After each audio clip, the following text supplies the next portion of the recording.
SSC শিক্ষক নিয়োগ দুর্নীতি মামলায় এবার বিপুল পরিমাণ সম্পত্তি কিন্তু বাজেয়াপ্ত করল এনফোর্সমেন্ট ডিরেক্টরেট। জেলবন্দি রয়েছেন তৃণমূল বিধায়ক জীবনকৃষ্ণ সাহা, মিডলম্যান প্রসন্ন রায়।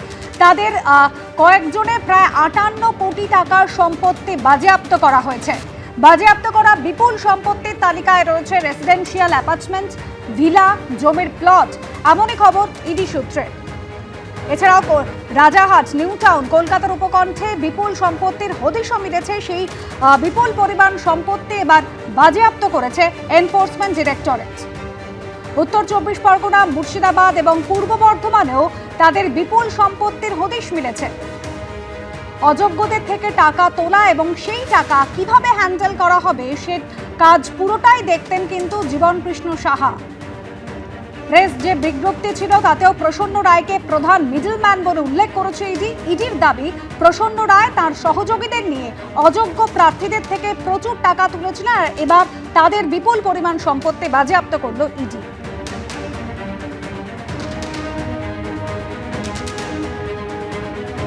পুরুলিয়া সভা থেকে ফেরার পথে চন্দ্রকোনা রোডে শুভেন্দু অধিকারীর কনভয়ের ওপর হামলা হয়, ভাঙচুরের ঘটনা ঘটে। আর সেই ঘটনায় তাঁর বিরুদ্ধেই এফআইআর করেছিল তৃণমূল, যা খারিজের দাবি নিয়ে হাইকোর্টের দ্বারস্থ হয়েছিলেন শুভেন্দু অধিকারী।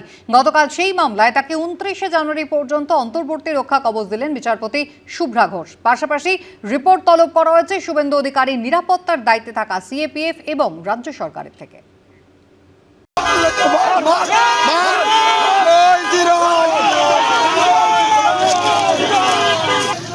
10ই জানুয়ারি পশ্চিম মেদিনীপুরের চন্দ্রকোনা রোডে শুভেন্দু অধিকারীর কনভয়ে হামলার অভিযোগ উঠেছিল তৃণমূলের বিরুদ্ধে। সেদিন রাতেই থানায় অভিযোগ দায়ের করেন শুভেন্দু অধিকারী। পরের দিনই গড়বেতা থানায় শুভেন্দু অধিকারী সহ বিজেপি নেতাকর্মীদের বিরুদ্ধে অভিযোগ দায়ের করে তৃণমূল। এবার সেই মামলায় বিরোধী দলনেতাকে 29শে জানুয়ারি পর্যন্ত অন্তর্বর্তী রক্ষা কবচ দিল হাইকোর্ট। পাশাপাশি তার নিরাপত্তার দায়িত্বে থাকা কেন্দ্রীয় বাহিনী ও রাজ্য সরকারের কাছেও রিপোর্ট চেয়েছে আদালত। 10ই জানুয়ারি সন্ধেয় পুরুলিয়া থেকে জনসভা সেরে ফিরছিলেন শুভেন্দু অধিকারী। চন্দ্রকোনা রোডের কাছে তাকে অভ্যর্থনা জানানোর জন্য দাঁড়িয়েছিলেন বিজেপি কর্মীরা। কনভয় সেখানে পৌঁছতেই পরিস্থিতি উত্তপ্ত হয়ে ওঠে। অভিযোগ, বিজেপি কর্মীদের উপর হামলা চালায় তৃণমূল। লাঠি, বাঁশ দিয়ে কনভয়ের গাড়ির উপর মারা হয় বলে অভিযোগ।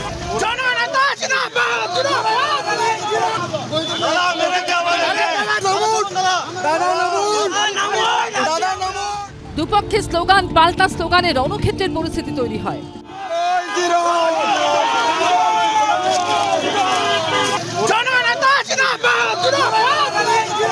এরপর শটান চন্দ্রকোনা রোডে পুলিশ বিট হাউসে গিয়ে অবস্থানে বসে পড়েন শুভেন্দু অধিকারী। 10 থেকে 12 জন, সামনে 8 থেকে 10 জন পুলিশ, কাঠের বাটাম, মোটা বাঁশ। আস্তে আস্তে আমার সামনের গাড়িটা আর পরেরটা দুটো ব্ল্যাক স্করপিওর উপর দমাদম। আমি যেদিকে কাছের দিকে বসছি সেদিকে দমাদম করে পিটছে।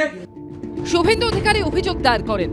পরদিন গড়বেতা থানায় বিরোধী দলনেতার বিরুদ্ধে পাল্টা অভিযোগ দায়ের করেন তৃণমূল নেতা ও গড়বেতা 3 নম্বর ব্লকের সাতবাঁকুড়া গ্রাম পঞ্চায়েতের প্রধান মণিকাঞ্চন রায়। সম্প্রতি সেই এফআইআর খারিজের দাবি নিয়ে হাইকোর্টে দ্বারস্থ হন শুভেন্দু অধিকারী। বুধবার বিচারপতি শুভ্রা ঘোষের এজলাসে ছিল তারই শুনানি।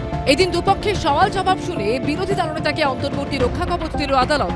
বিচারপতির নির্দেশ, 29শে জানুয়ারি পর্যন্ত শুভেন্দু অধিকারীর বিরুদ্ধে কোনো পদক্ষেপ করা যাবে না। যা ঘটেছে সবার সামনে হয়েছে, ক্যামেরার সামনে হয়েছে। রাজ্য সরকারই কোর্টে লিখিতভাবে দিয়েছিল যে বিরোধী দলনেতার কোথাও অবস্ট্রাকশন কেউ করবে না, ওরাই করাচ্ছে। পুলিশ দাঁড়িয়ে থেকে করাচ্ছে, গুন্ডাদের দিয়ে, জিহাদিদের দিয়ে, জঙ্গিদের দিয়ে। ভয় পাওয়ার লোক নই। শুভেন্দু অধিকারীর অভিযোগের ভিত্তিতে দায়ের হওয়া মামলাতেও এখনো কাউকে গ্রেফতার করেনি পুলিশ। সৌভিক মজুমদার ও সোমনাথ দাসের রিপোর্ট, এবিপি আনন্দ।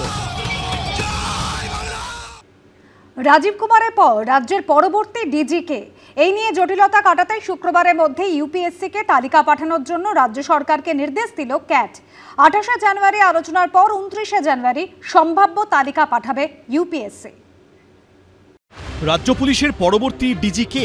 রাজীব কুমারের পর এই পদে বসবেন কে? এই নিয়ে তৈরি হওয়া জটিলতা এখনো কাটেনি। এই আবহে সেন্ট্রাল অ্যাডমিনিস্ট্রেটিভ ট্রাইব্যুনালের প্রিন্সিপাল বেঞ্চ নির্দেশ দিল 48 ঘন্টার মধ্যে ইউনিয়ন পাবলিক সার্ভিস কমিশন বা ইউপিএসসিকে তালিকা পাঠাতে হবে রাজ্য সরকারকে। 28শে জানুয়ারি রাজ্য সরকারের পাঠানো তালিকা নিয়ে আলোচনা হবে ইউপিএসসিতে। রাজ্য সরকারের পাঠানো তালিকা বিবেচনা করে 29শে জানুয়ারি একটি সম্ভাব্য তালিকা নবান্নকে পাঠাবে ইউপিএসসি।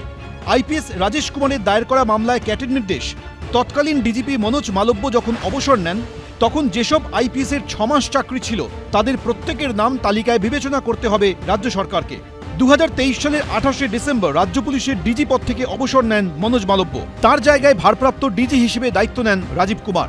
আগামী 31শে জানুয়ারি ডিজিপি পদ থেকে অবসর নেওয়ার কথা তার। তবে সঠিক সময় প্রস্তাবিত নামের তালিকা পাঠানো হয়নি বলে অভিযোগ।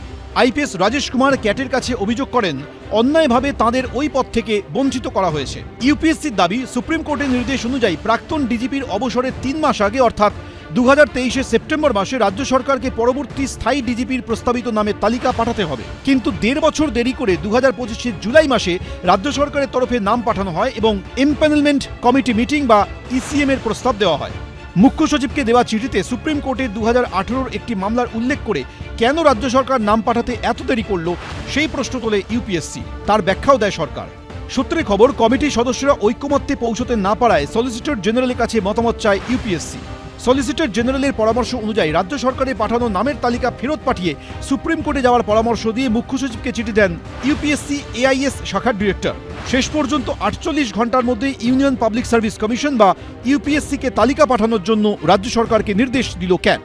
ময়ূর ঠাকুর চক্রবর্তী, এবিপি আনন্দ, কলকাতা। সুপ্রিম কোর্টের নির্দেশ মনে করিয়ে রাজ্য সরকারকে কড়া বার্তা দিল নির্বাচন কমিশন। রাজ্য পুলিশের ডিজি, কলকাতার পুলিশ কমিশনার এবং সব জেলার পুলিশ সুপার ও জেলা শাসকদের স্পষ্ট নির্দেশে বলা হয়েছে, কোনোভাবেই আইন শৃঙ্খলার অবনতি হওয়া চলবে না। গাফিলতি হলে সংশ্লিষ্ট কর্তৃপক্ষের বিরুদ্ধে কঠোর ব্যবস্থা নেওয়া হবে। সোমবার সুপ্রিম কোর্টের নির্দেশের পরও বদলায়নি ছবিটা। মঙ্গলবার সন্দেশখালীতে বিডিও অফিস ভাঙচুর এবং বাসন্তীতে ভাঙচুর হয় শুনানি কেন্দ্রে। এরপর কি হবে? শুনানি কি আদৌ সুষ্ঠু হবে? নির্দিষ্ট সময়ের মধ্যে শেষ করা যাবে শুনানি? এই রকম নানা প্রশ্নের মধ্যেই সুপ্রিম কোর্টের নির্দেশ মনে করিয়ে রাজ্য সরকারকে কড়া বার্তা দিল নির্বাচন কমিশন। এসআইআর চলাকালীন আইন শৃঙ্খলা পরিস্থিতি নিয়ে সোমবারই রাজ্য সরকারকে কড়া বার্তা দিয়েছিল সুপ্রিম কোর্ট। সর্বোচ্চ আদালত অর্ডারে স্পষ্ট লেখে, কোথাও যাতে আইন শৃঙ্খলার সমস্যা না থাকে এবং পুরো প্রক্রিয়া যাতে মসৃণভাবে হয় তা নিশ্চিত করতে নির্দেশ দেওয়া হচ্ছে রাজ্য পুলিশের ডিজি, প্রতিটি জেলার পুলিশ সুপার এবং জেলা শাসককে। এবার সুপ্রিম কোর্টের এই নির্দেশই মনে করিয়ে পশ্চিমবঙ্গের মুখ্য সচিব, রাজ্য পুলিশের ডিজি এবং কলকাতার পুলিশ কমিশনারকে চিঠি দিল জাতীয় নির্বাচন কমিশন। পাশাপাশি রাজ্য পুলিশের ডিজি, কলকাতার পুলিশ কমিশনার এবং সব জেলার পুলিশ সুপার ও জেলা শাসকদের স্পষ্ট নির্দেশে বলা হয়েছে, কোনোভাবেই আইন শৃঙ্খলার অবনতি হওয়া চলবে না। এসআইআর সংক্রান্ত কাজ চলাকালীন যদি কোথাও বিশৃঙ্খলা, বাধা বা প্রশাসনিক গাফিলতি দেখা যায় তাহলে সংশ্লিষ্ট কর্তৃপক্ষের বিরুদ্ধে কঠোর ব্যবস্থা নেওয়া হবে।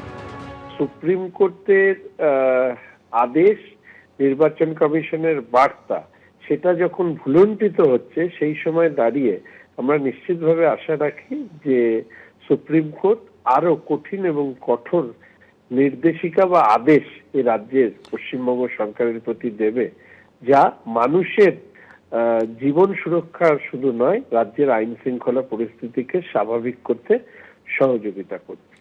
এতদিন আমরা জানতাম বিজেপি হচ্ছে কমিশনের মুখপাত্র আর কমিশন হচ্ছে বিজেপির দালাল।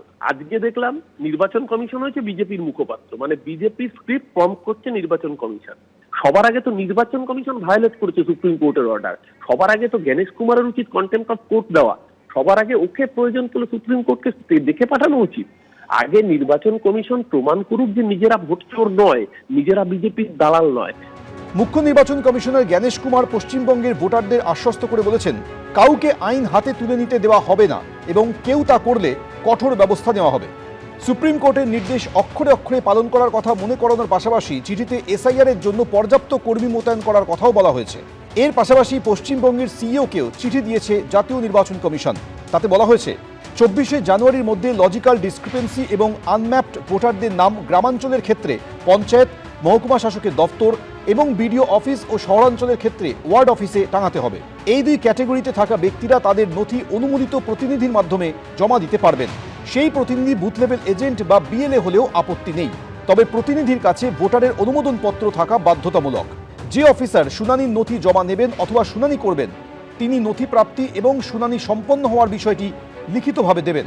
নথি গ্রহণ ও শুনানির সার্টিফিকেট অ্যাপে আপলোড করবেন বিএলও। নির্দেশিকায় আরও বলা হয়েছে, মাধ্যমিক পাশের সার্টিফিকেট ছাড়াও মাধ্যমিকের অ্যাডমিট কার্ড যেখানে প্রার্থীর জন্ম তারিখের উল্লেখ থাকবে তা শুনানিতে নিতে হবে। রুমা পালের রিপোর্ট, এবিপি আনন্দ, কলকাতা। এবিপি আনন্দ, এগিয়ে থাকে, এগিয়ে রাখে।